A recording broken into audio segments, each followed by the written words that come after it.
Alright, today I'm going through standing poses and the difference between the external and the internal hip rotation when it comes to our lunges. So when I get into the middle of our practice or after warming up, I oftentimes will add some lunges to the practice. And there are two different kinds of lunges, a warrior lunge and a crescent lunge. But I'm going to break that down a little bit differently and say there is an internal lunge, internally rotated hip, and an externally rotated hip. The internally rotated hip means your back leg is rotating inward towards your body with your hips usually squared to the front of where you're looking. Externally rotated hip, that outside or that back leg would rotate open and your hips are usually facing the side of where you're looking. So open, external, internal. The reason I don't say warrior and crescent is because a warrior one with your back heel down, which you can't see but my back heel's down, is still an internally rotated lunge. Whereas warrior two, back heel is down, a little bit of a shift in the leg, is an external. So I'm going to label them as internal and external. When I get to the middle of my practice or the middle of my classes that I teach, I will do two different series at least. One series that is an internally rotated sequence and a second series that's an external, or vice versa. And I don't like to combine them because it just kind of gets jarring and feels sort of weird. So it keeps it simple to do 3 or 4 poses that are internal and then 3 or 4 poses that are external and then do right and left and then you're good. If you need a few more poses, you can add another sequence. But if you get the internal then the external, then you know you've gotten a well-rounded, heated, full body, sort of heated sequence in your practice. So let's go through some ideas. I'm going to go through what I have on this page. So internal ideas, a low lunge, which would be hands down, low lunge. A low lunge twist, let's do this the opposite way. Low lunge twist, reaching up, awesome, low lunge twist, that's pose number 2. Pose number 3, low lunge airplane. Pose number 4, warrior 3. And pose number 5, crescent lunge. And this makes it easier to go through a flow, like faster, because it's all facing the same way with the hips, or we could hold those poses a little longer, depending on if you're doing a flow class or a power class. So that one, again, it's low lunge, reach up twist, rotate forward airplane, warrior 3, and then high lunge. Notice my hips were always facing the same direction. Let's go through an externally rotated hip variation. This I have to start, in this one I have warrior 1 to start, but warrior 1, let's just say hips are open. Let's go warrior 2 to begin. So warrior 2, reverse warrior, straighten the front leg, triangle, half moon, and then back to warrior 2. So again, makes it easy to flow, or you can hold. Those transitions are pretty simple. Warrior 2, reverse warrior, triangle, half moon, back to warrior 2. Let's go back to an internal variation. Crescent lunge.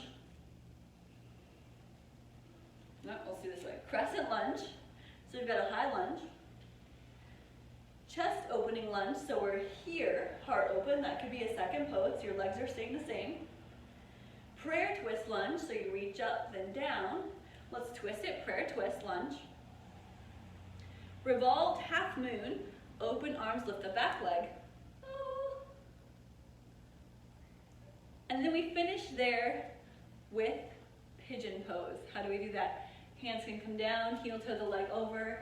That's not really part of any internal or external lunge series. I just had that in that one. So that was more of a 4-pose series. So what was that? Crescent lunge, heart opening crescent lunge, prayer twist, then open arms, revolved, half moon. Let's go back to an externally rotated. Warrior 2, side angle, triangle, ooh. Here we get a little shifty, we get a little bit different. Hands down, you're gonna have to move. This actually moves from an external to an internal. I don't do this a whole lot, but you have to set them up and make sure you talk about that. So from triangle, you step in a bit, bring the hands down, step the back leg forward a little bit so you get the hips square, revolve triangle, and then pyramid pose. So this one combines external and internal. So there are some ways and sometimes when we do that, but again, it's going to be a little bit more challenging, a little bit more cueing into that transition. So you had warrior two, side angle, triangle, all external, and then we have to go from external to internal. Hand down, step it in, rotate, then pyramid pose.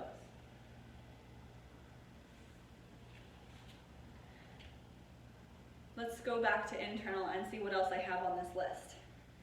Airplane low lunge. Airplane low lunge. Warrior three. Standing balance.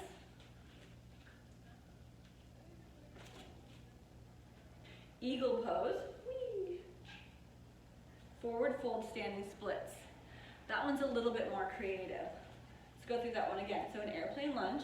So let's say you step forward, airplane lunge, arms out. Warrior three. Standing balance, knee up. Eagle. And then unravel, standing splits. That's still all internal. The last one for external ideas, warrior two. Goddess pose, awesome. So we have the toes pointed out, knees open. That's external on both of your legs. Wide forward fold, so now we straighten the legs and point the toes towards where we're facing.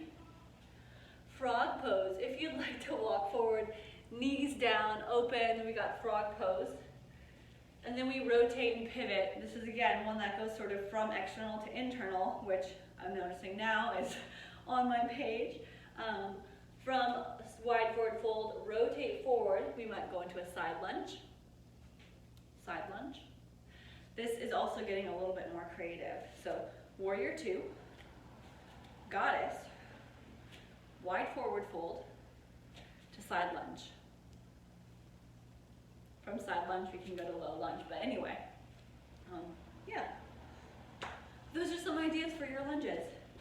I hope that makes sense though when I say internal and external and keeping those kind of together in groups, because it makes it easier for you as a teacher to remember what you did, and also a little bit easier for your students not having to shift, because when you go from internal to external, there's a lot of foot shifting and placement and dancing.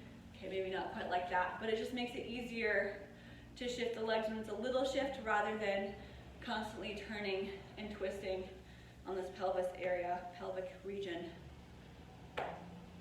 Thank you for watching this standing pose demonstration. Now please come up with your own 3 to 5 pose sequences with internal and external. And I would love to hear what you come up with if there's anything extra creative out there.